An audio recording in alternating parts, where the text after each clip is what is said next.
And we are live on YouTube, hitting live on Instagram as well to see if we can go live there. Although it's going to be a little bit difficult for folks to see. So for those of you on Instagram, definitely hop on over to YouTube, Samantha Salmon YouTube, Raw Food Meal Planner, Facebook page, or if you're on LinkedIn, you can see this on LinkedIn. Thank you so much for joining for this very special episode of the Raw Food Health Empowerment Podcast. I have a really special guest today. In today's episode, we are thrilled to have Beckie, the Healthy Lady Sheppard, a former fellow New Yorker, right? You still live in New York, yeah? You still have Jersey, but a Jersey, clients okay, in New York. Tri-state area, okay, cool. And we're going to be talking today about navigating cultural influences on food choices. And Beckie is a certified raw food chef. She's a health coach, a holistic wellness expert with a diverse background in natural and homeopathic medicine, aromatherapy, and fitness. And so I'm so excited to learn more about you, Beckie, and to hear about your journey. Thank you so much for joining us today. Thank you for having me on. I take it as an honor and a blessing from God. I don't take it lightly that you invited me on. I actually I don't I just met you on social media, but I feel like I know you for a long time. Ah, thanks. Yeah. I saw that you were commenting on my post and I checked out your page and I was like, ooh, look at you doing big things. That's really awesome. Like all the work that you're doing in the community. So I would really love to hear from you, like, about your journey. What brought you to even becoming certified as a raw food chef and getting into health coaching? What was that journey like for you? Well, the journey was passion for sick people. I worked in the hospital for years. I've been in the medical field since HIV first came out. I studied LPN in California, San Diego, California. But when I didn't complete it because I moved to New York and HIV was very rampant then, and they were Mm-hmm. actually paying phlebotomists more money than LPNs. So I was grandfathered in. I worked as a nurse's aide for years, and I took phlebotomy.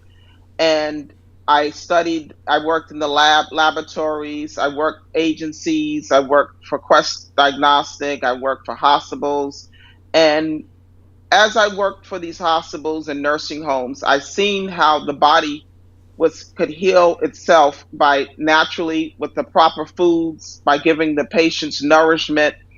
And I asked God to not ever put any sickness on me that He couldn't take away, because I was going to treat these patients like they were my own flesh and blood. And I was really blessed by meeting so many people, so many patients. I used to actually bring all of different herbs to when HIV first came out to my clients, and I would put them in my lab coat and give it to them and risk my job, and tell them, please don't tell anyone I'm giving this to you. And one day I was drawing blood from a client, customer, client, patient, excuse me, patient. They're called patients in the hospital. Mm-hmm. And the doctor came in, and the patient said, what should I eat? What should I drink? You tell me I have diabetes, high blood pressure, and cholesterol. And he said, I don't know. I'll send the nutritionist in. And when I walked out and finished drawing with the patient, I told the doctor, thank you for helping me pursue my calling. I was going to school at the time and I was studying theology, and I realized then that that was my passion, to be a health counselor, a health coach, because there's so many people that need it.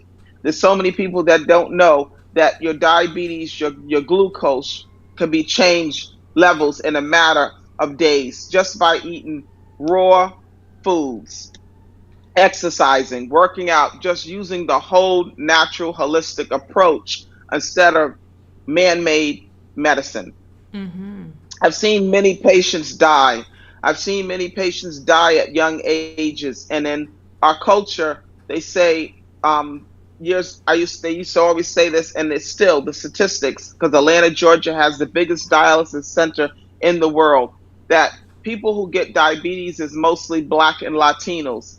I Mm. thought it was a racial statement when I heard it, and then as I worked in the hospitals and nursing homes and doctor's office, I've seen it with my own eyes. Mhm. Mhm. Mhm. And I wanted to be able to help. I wanted to be able to help people more than just going in the room drawing blood from them. Okay, so then how did you even find out about raw foods? Like, and then what inspired you to become a chef? Well, actually, I was searching, and I always had a passion from nutrition once I became in the medical field, because I didn't want to be overweight, leaning over my patient, overweight, having all this weight on top of them, leaning on them, being not having my medical health together. I wanted to be. Mm-hmm. We're all been created to be models, and I wanted to be a good model to my patients. And I believe in practicing what you preach. I'm not perfect, but I strive to work in excellence on a daily basis. And I I was actually going to the seminar, and I heard Brenda Cobb say that she was healed of breast cancer and cervical cancer from a raw food diet. And I actually um, I feel that I was working on my spirit then, because I would then eat meat every 6 months. I've never been a big meat eater, because I was raised with a lot of vegetables. My mother's Cape Verdean, and I was raised with kale. I ate three vegetables a day at the dinner plate, and a salad. My mother gave it gave it to us, and I was so inspired by healing. To me, there's no great to hear Brenda Cobb's testimony and many more of other people that they were healed from just by changing the way they should eat. And um, it was just so inspiring to hear this. It was a blessing, and I kept going to these different seminars and conventions, and I studied. I asked David Wolf about INN, and I went to INN, and I just heard all these miracles that happen with the body. And to me, there's no greater thing to see is to see somebody go from sickness to divine health. Weddings are beautiful. Have Seeing a baby be born are beautiful. I've seen it all in the hospital.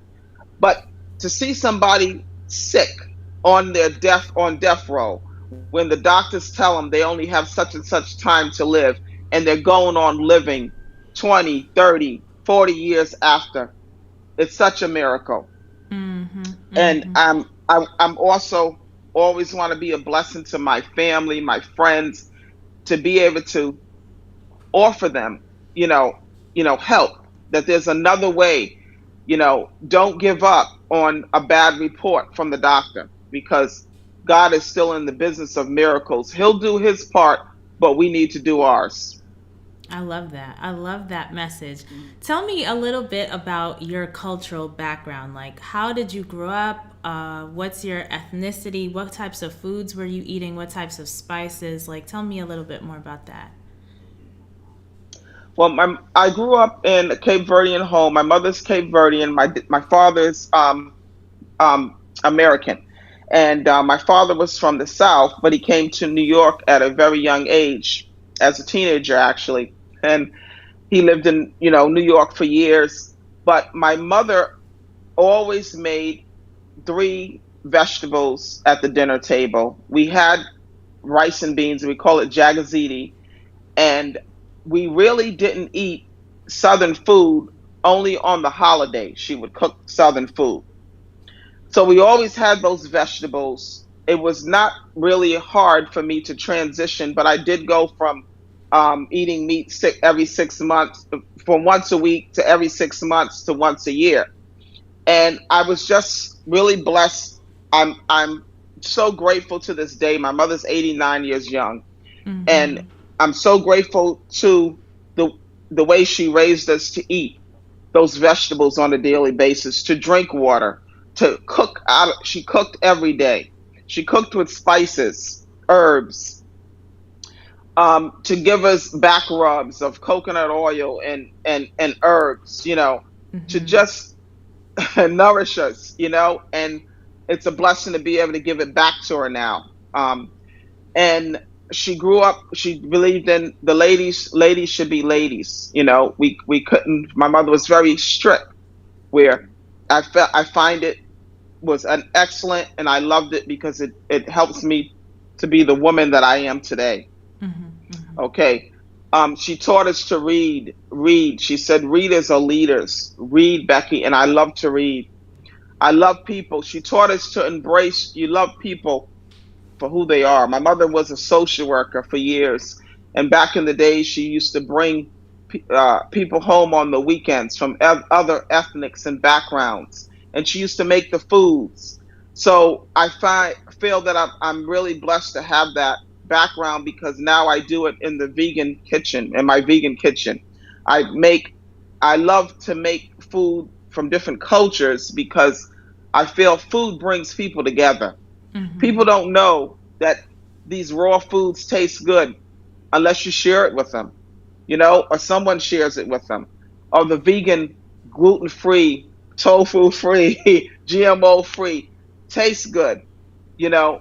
But we don't have to pack ourselves with that either. We still can enjoy and embrace on the foods that God gave us to eat, as He said in Genesis 1:29, to let the herbs be our meat. Mm-hmm. Mm-hmm. Mm-hmm. She believed in loving people, always helping. My mother was always helping. She would always go to the hospital. This is why I've never been hospital. I fit right in when I first got my job in the hospital. Um, to go to the hospital and help the sick people. She believed in feeding people good good meals, not processed, nothing processed. And actually, I grew up back in the days, they didn't have milk in containers, they had them in glass jars, glass containers.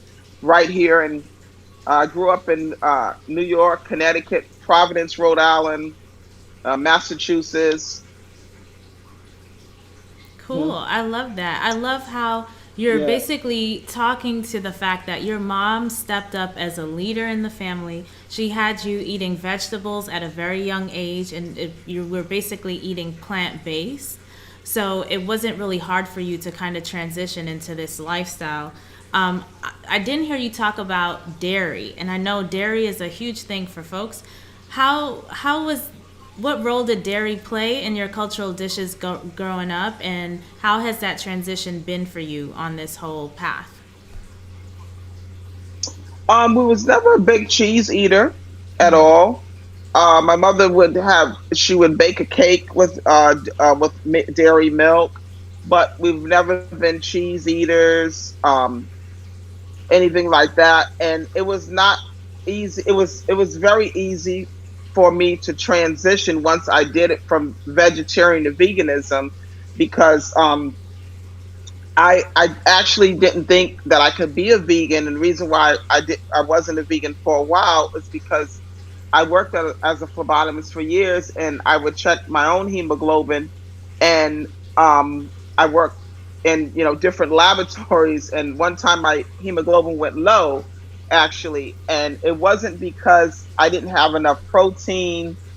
It was because I didn't have enough veggies in me. I didn't have enough chlorophyll. I didn't have enough of the greens in my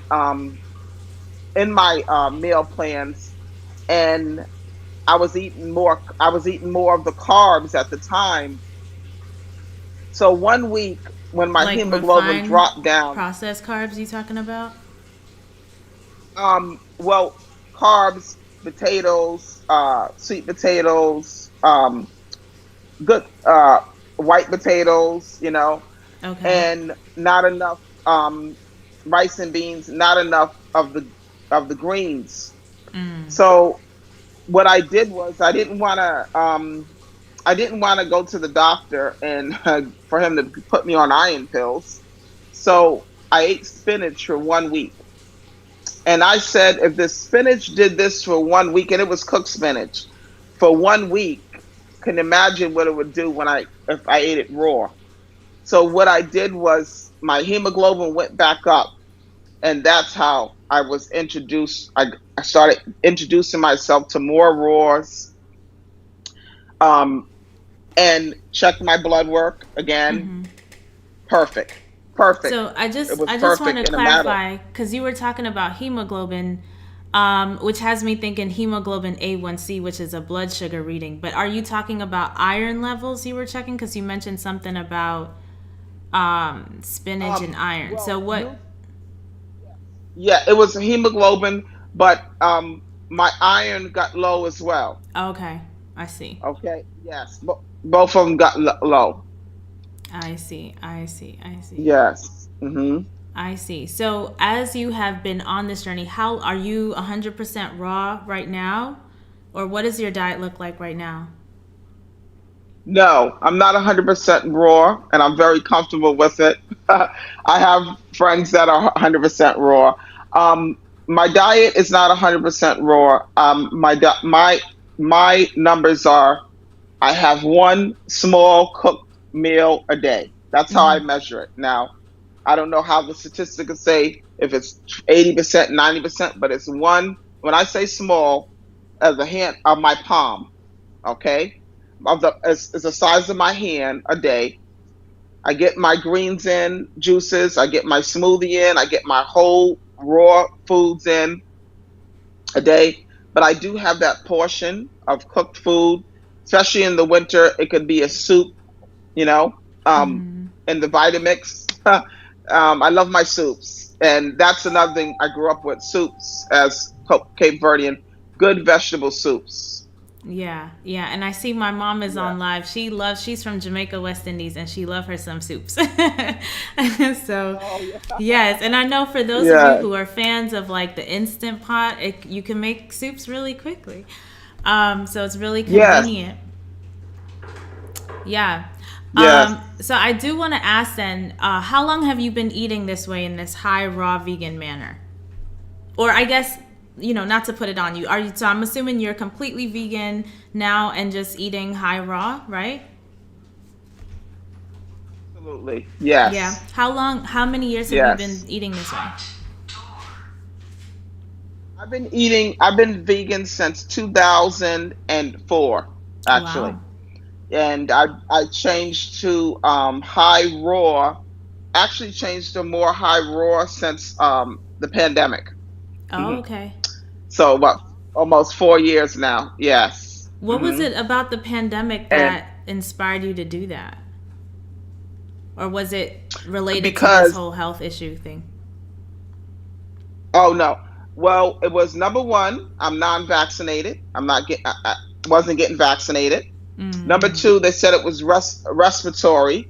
I wanted, I know all the benefits of raw because I know when you eat raw completely, when you eat one raw meal a day, even if you eat one raw meal a day with nuts, seeds, sprouts, you have got all your vitamins and minerals for the day. Mm-hmm. So I wanted to make sure that my intake, I wasn't lacking nothing. I had no time during the pandemic. I wanted my immune system to be super, super strong. And I know that I'm still doing good as with the little cooked food, but I know that the ultimate way to live is, and I was going to move to Florida, and it's very easy to do in Florida to me Mm-hmm. because you're getting all that tropical fruit, okay, Mm-hmm. all that exotic fruit. We don't get this in New York now. It's much harder now. Thank God for Dr. Bobby Price because I'll be ordering his fruit boxes. Okay, so I wanted it to be, and it was. My immune system was very strong. I never got COVID. My mother got COVID in the between the ER and the paramedics because she actually we had paramedics coming back and forth to the house, Mm-hmm. because she had fell. Um, she got COVID. My mother got a blood clot. My mother went into respiratory failure. She was in ICU for 3 days. and my mother is healed today. Okay, Wow.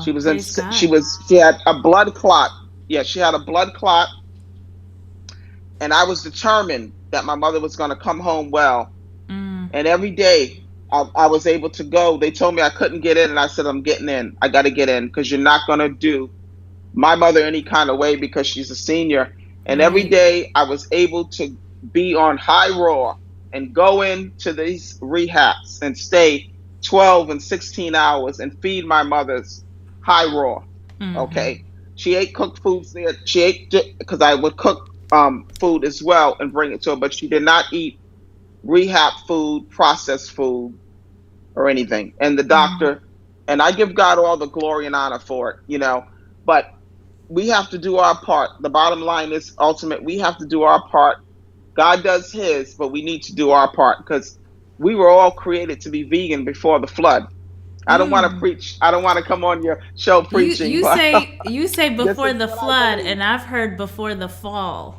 Before the fall of man when they Yes. ate the apple. But yeah, we need to put a pin in that and Yes. definitely come back to that for a future episode on like spirituality and because this is big, especially in the Black community, where folks will use the Bible as a reason, not just the Black community, the whole like Christian community, will use the Yeah. Bible as the reason as to, oh, but Jesus fed folks fish. And I'm like, dude, fish is full of endocrine disruptors, okay? If you're concerned about Yeah. hormonal Yeah. balance, you definitely don't want to eat fish right now. If you're concerned about eating plastics, right? And keeping control of your own mind so you could be, Yeah. yourself, right? And not, get Yeah. into Yeah. dementia, Alzheimer's, all this stuff. You definitely don't want to be eating fish because it's not a health food. But yeah, there's a lot to talk about when it comes to Bible-based nutrition approaches. But we Yes. have a Yes. really Yes. cool comment just to kind of veer from the topic a little bit. We have a comment here from JD who is saying, nice conversation. Thank you, ladies. She wants to know, Miss Sheppard, tell us about how life is today in Cape Verde. Do they grow most of their produce, fruits, etc.? Do you know that? Have Yeah. you been connected? Yes. Yes, I still have relatives that go there. Oh, yes, they grow.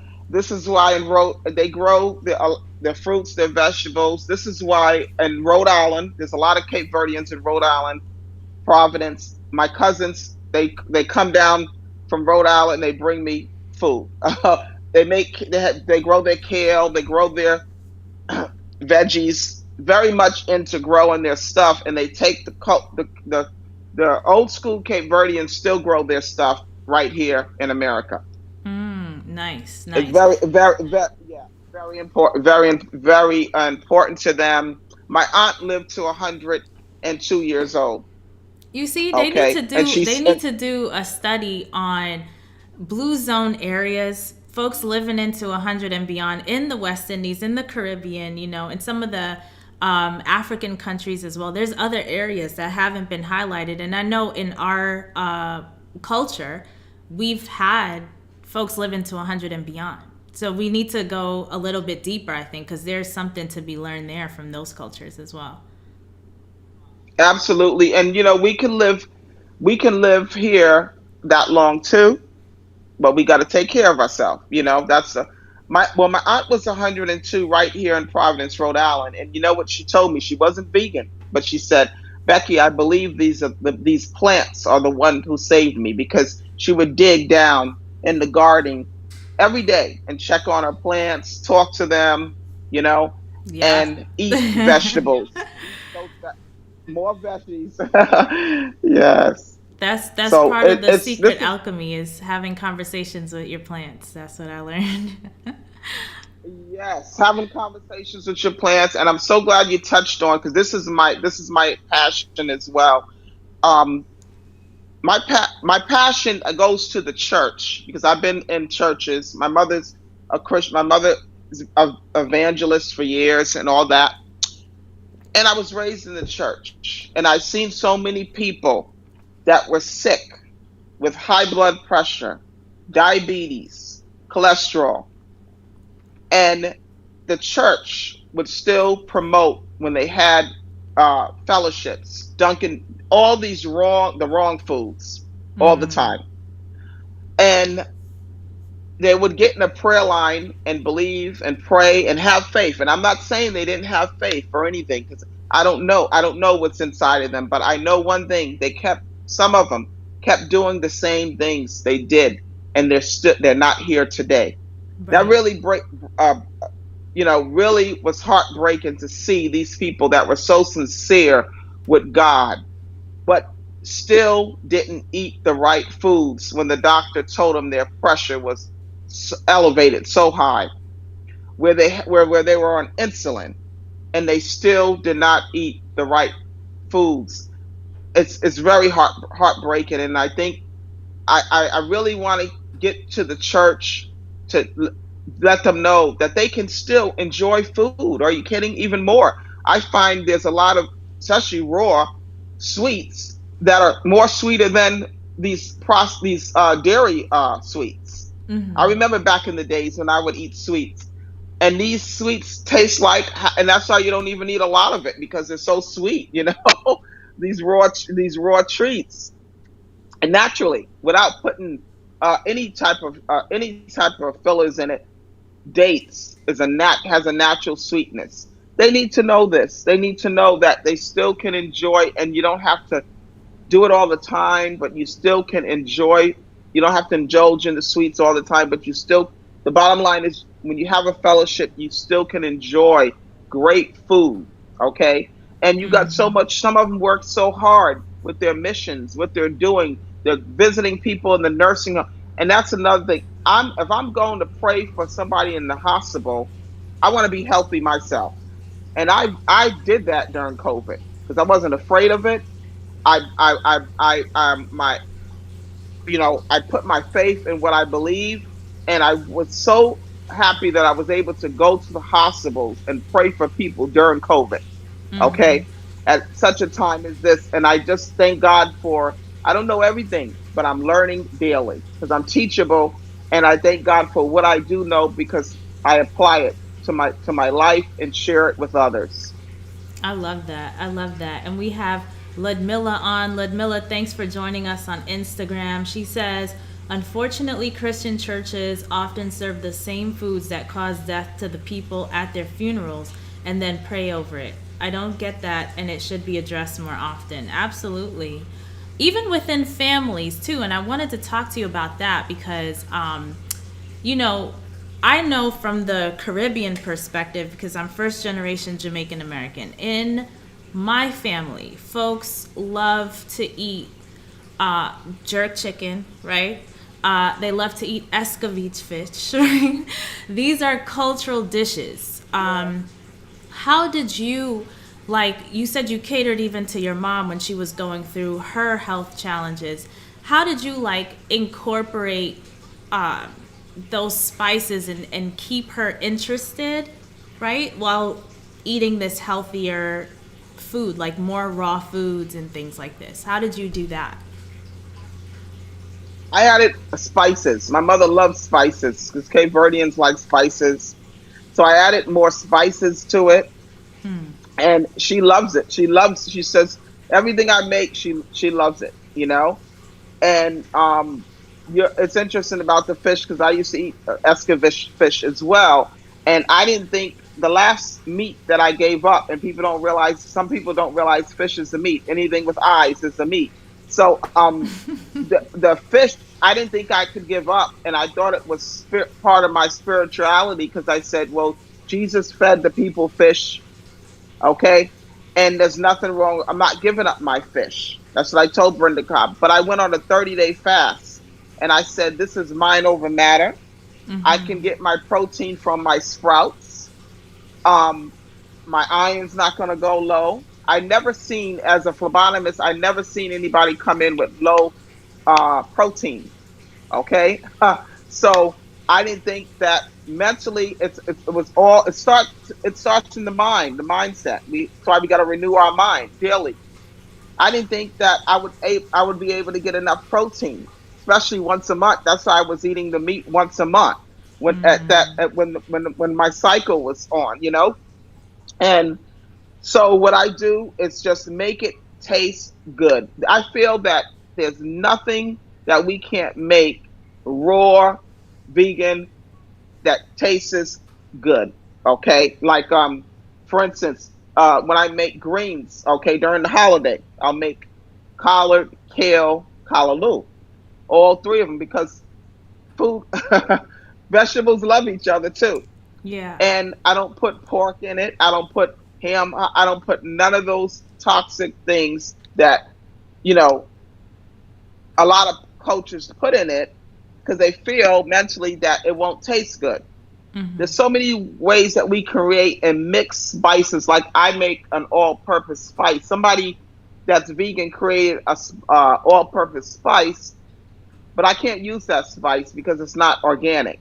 And that's another thing. We have to be careful with those spices too because it goes in our bloodstream. So I made my own. I make my own all-purpose spice. I made the greens, and my mom said, "Oh my God, these are so good." She says, "It's the spices." I said, "Yes, ma, it's the spices." So I feel everybody, even if you don't have a you can be you. We all can be creative, and mix the different spices together, and you'll see how well they come together. And not only that, they're helping. Like turmeric, I have a whole grade the turmeric. Put that turmeric has so many different good benefits. Inflammation, it's good for your brain. Turmeric helps remove plaque from the brain. So our spices are our healing. That's my medicine right there. Onions, garlic, spices. It's that's my medicine. I love that. You said you Hmm. made kalaloo, which is big in Jamaican cuisine. How exactly did you make this? Was it a raw dish? And what specific spices did you use to keep it close to its original taste and texture? Oh yeah, I use garlic. I use garlic. I cut up red peppers. I cut up orange peppers. I cut up just a little green peppers, and I just added a little alkaline water with it, and I steamed it, and I put a little the pink salt on it, a little bit, and just steamed it down. When I use callaloo for my salad, I make it just like I'm adding I call it a spinach. I call it a sweet spinach as well. So I cut that up finely. The key to me is also to have it cut up finely, not in these big old chunks. No, it's not appetizing. It's not appetizing like that to me. So I cut up all my salads very finely, mix it together, make a nice dressing. I call it my Caribbean dressing with a little oranges. I put red peppers, a little lime, a little cashews. Soak the cashews, overnight. Put it in the blender. You got your own. You got a great dressing. Dressing is the key. I feel for me because I've always liked dresses and spices because even when I ate barbecue during the holidays, it wasn't that meat that Hmm. was so good. It was that barbecue, that sauce that I enjoyed. So I love sauces. Yes, yes. You hitting Yeah. on key nuggets. I hope everyone's taking notes. How do you handle social situations and family gatherings? Because you had mentioned earlier, like even as a nurse, you've seen so many people lose loved ones and things like this. And I'm just, thinking about a time when the last time I was at a family gathering was actually the funeral of my cousin who died at 41 due to sleep apnea, also alcohol induced. Oh. Um, Mm. but at the I guess you call it the repast where everyone gathers and eats, right? There wasn't anything green on the table at all, and we had just buried, a child, a daughter, a cousin, right? Um, like how do you handle situations like that? Well, when I go to a wake or a funeral, I don't eat. I don't believe in eating because I don't want anything on my stomach at a time like this. I just like to fast. So I drink. If the repast, I'll bring juices. I'll load it up with juices, smoothies for people. Um, And some people feel that you have to be eating to talk to somebody because they're eating. For me, no, you don't, because you're talking to them. It's easier for you because you're not eating. You're talking to them, you're listening to them, you're listening, and you can have something to drink. You can have some water at a funeral, or and or bring you can bring something, a nice salad to the a repast. When I go visit family, I don't depend on their food. As soon as I get out the plane, I'm going to a green market or Whole Foods to get the food, and I don't tell people in my family what they should be eating unless they ask me or they want to know or I want to share, because I don't want to be like, oh, I'm getting on them. I'm always fussing at. No, you don't have to, and I feel you don't have to do that. They're watching you. Your family is watching you. They're watching how they see you when they see you. If they haven't seen you in 5 years, they're watching how you look. They're watching your hair to see if it's chemical process. You still got thick hair. They're watching your skin. They're watching you, and they're saying, and they're going. And many people have told me, for some reason, I don't even have a desire to eat meat no more. Okay, that they go. You're going out to dinner with them to different vegan raw restaurants. They're seeing how good the food tastes. So I really don't feel like an outcast when I'm around them, even during the holiday. I can go Thanksgiving, Christmas, because there's so many raw things that we can make delicious, and they're gonna love it. 9 times out of 10, they're gonna love the way it tastes. They're gonna admire your energy levels at your age. I mean, you know, and there's so much that they're gonna see in you. It's like, to me, don't preach to me. I want to see, when I worked in the hospitals and nursing homes, people would tell me they were a Christian, but the ones that didn't even tell me, I seen it. Mm-hmm. I seen their integrity. I seen their character, and that's with anything. We could talk about raw foods and veganism all we want, and they could tell me that their religion or whatever, everything. But I want to see if, no matter what religion, to me, are you emulating love? Are you showing love for your neighbors? Okay, because if you're a raw foodist, you're a raw food chef, and you're a millionaire, and you got a neighbor that could barely walk, have you ever offered her a green juice? I say to myself, have you ever offered her a smooth, or just gave it to? Have you ever said, you know what? I have these. Make her a case, or him a case. Here's some here's a little present I wanted to give you. Because people receive it different ways. They're gonna and I find the best way that anyone could receive something is by watching what you're doing. I 100% endorse that message. Absolutely. I love that.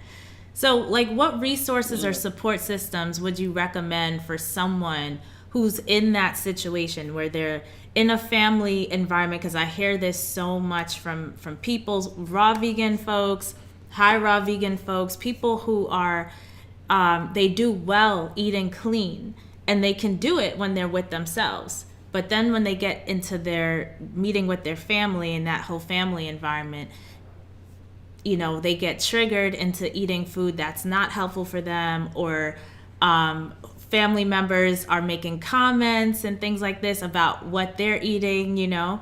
This fear of being different comes up a lot, and social isolation, it comes up a lot, which we're going to be talking about in an upcoming training that I'm having called Beat Stress Eating, which I'll let you all know more about that at the end of this. But what kind of support systems or recommendations do you have, especially as someone who's been on this journey for so long as you have? Well, number one, you want to implement discipline. You want to let people know that no matter what they say or what they do, you don't want the distraction to affect your health. You want to love your body. You want to love your temple that God gave you. And when somebody comes along and says, "Oh, here, family member, oh, come on, remember we used to eat this together? Remember?" I clearly tell them, but I'm not a part of that anymore. I think about the cancer floor that I used to work on. I think about all those people that have died of cancer.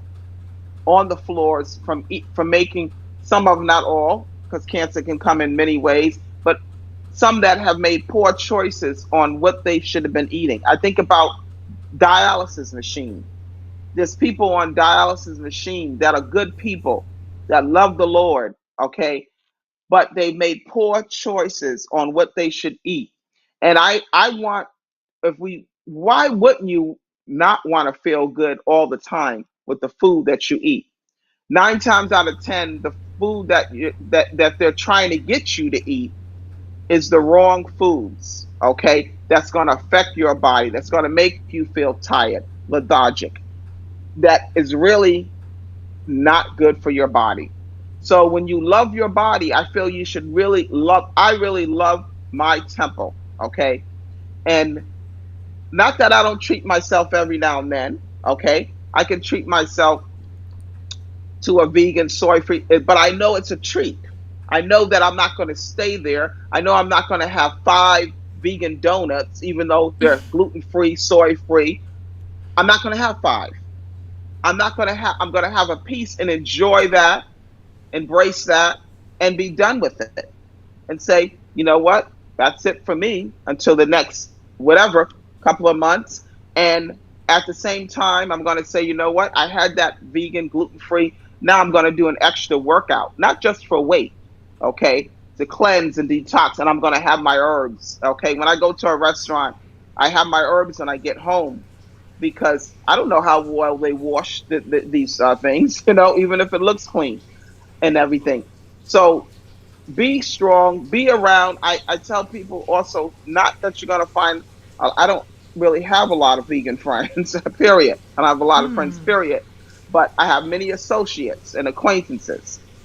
But be around people that are going to encourage you in your journey. They don't have to be in your house. You can listen to them on YouTube, on social media. You are really have been a blessing to me because what I know about you, I don't know you, but what I know about you is you're real.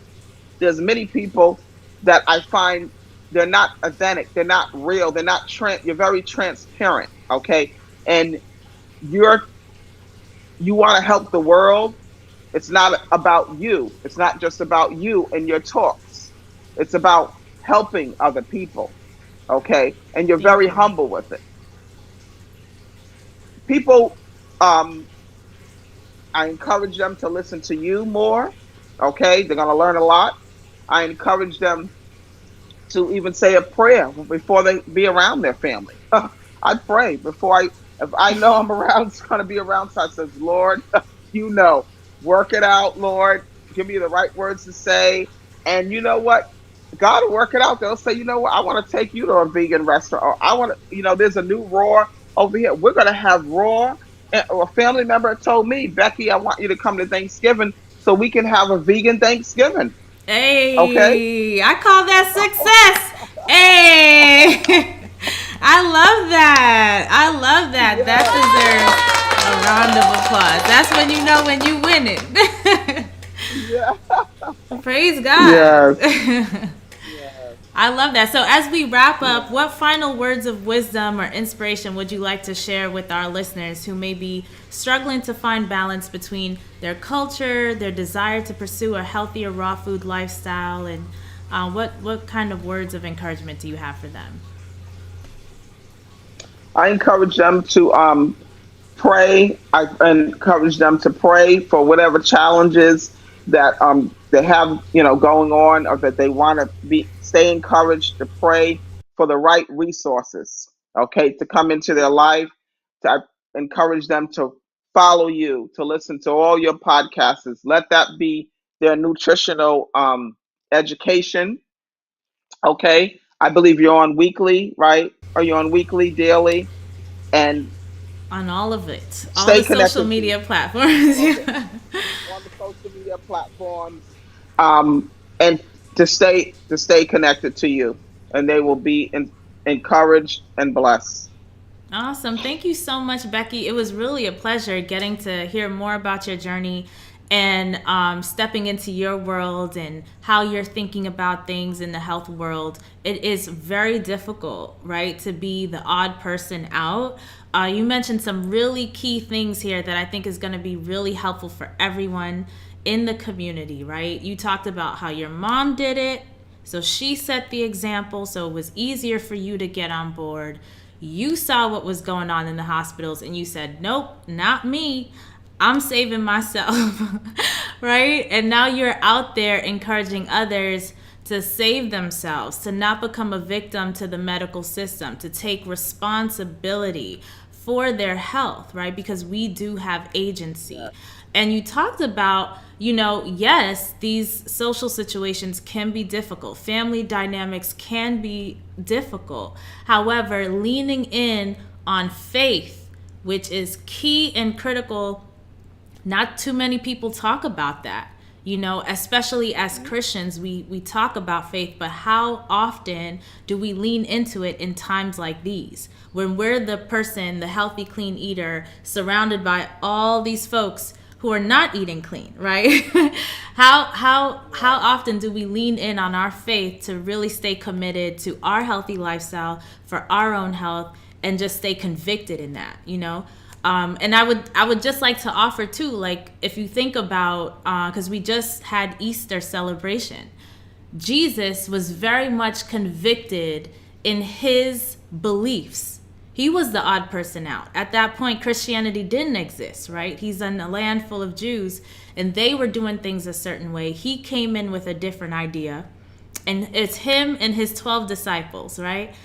And so for those of you who've even watched the movie, The Book of Clarence, which is a really interesting take on that whole time, that's now available on Netflix. But like, he was stepping out doing a new thing, and haters hated him for that, and other folks got healed and inspired by him. You're gonna have that dynamic. That's what it means to be a leader, to be a trendsetter. But as long as you're on the right side of history, what does it matter, right? And also for your own body, so you're not dealing with the pain in this short life experience that we have. Quality of life is highly, highly valuable, in my opinion. So I really appreciate you, Beckie, for coming here and sharing all of your wisdom. And if you'd like to learn more about Beckie's work, she's also a Zumba instructor, like I mentioned. She's, dealing with herbs, doing all sorts of stuff we didn't get to, enough time to talk about today. So you could definitely hit her up, check her out on Instagram, Beckie the Healthy Lady, at Beckie the Healthy Lady, or you can email her, info@BeckieTheHealthyLady.com. And also, I have a free training coming up. I'm going to just share this screen. Hopefully it works. With the QR code to, actually it won't come up. But if you go to rawfoodmealplanner.com, you can sign up for the Beat Stress Eating, where we're talking about some of the things you kind of touched on today. Like sugar can be highly addictive to folks, right? Refined sugar, which is detrimental to your health. How do you get off this unhealthy eating pattern? You mentioned even a treat. We see in the vegan community, folks aren't their healthiest. Why? Because of processed food. The brain is being affected by this. You are not a bad person for this, right? This is normal. It's really normal, but you can overcome it. And we talk about the physiology of the brain, what's going on there that keeps us addicted to unhealthy foods, and how we can get through that so we can become our healthiest self. Beckie, did you want to say something? I see you have a finger up. Yes. Yes, I just want to also say that please get involved in other people's culture of food. This, because there are a lot of people that came to me. I say, I get so bored with making food. I get so bored with the raws. I get so bored with the. Well, are you eating the same culture, raw vegan? Like every Friday, it's Friday, Mexican night, Jamaican night. There's so many foods that you can have, and it's, first of all, it's educational. You want to be able to relate to people. I love, most of my friends and associates are not Cape Verdean. They're not American. They're Spanish, Jamaican, Trinidadian. I've worked with these people. We all got along great. We embraced each other's culture and food and brought it to the table. And now, for the past years, making it raw, making it vegan, You can do so much with it. It's so super fun, and you won't get bored eating raws when you embrace the different cultures in your raw food meal. Yes, yes. And if you're looking Yeah. for free raw meal plans, I do have free meal plans for a whole year on rawfoodmealplanner.com. For folks who are doing the high raw journey, like Beckie and myself, there's a full year of high raw vegan meal plans. So you could get acclimated to see what that looks like. Beckie, thanks so much for the tips. And all of you, until next Thank time, you. stay empowered on your high raw vegan journey. And I hope to see you at the Beat Stress Eating training. We get started early June, so you could check out the registration for that at rawfoodmealplanner.com. Be well. Thank you.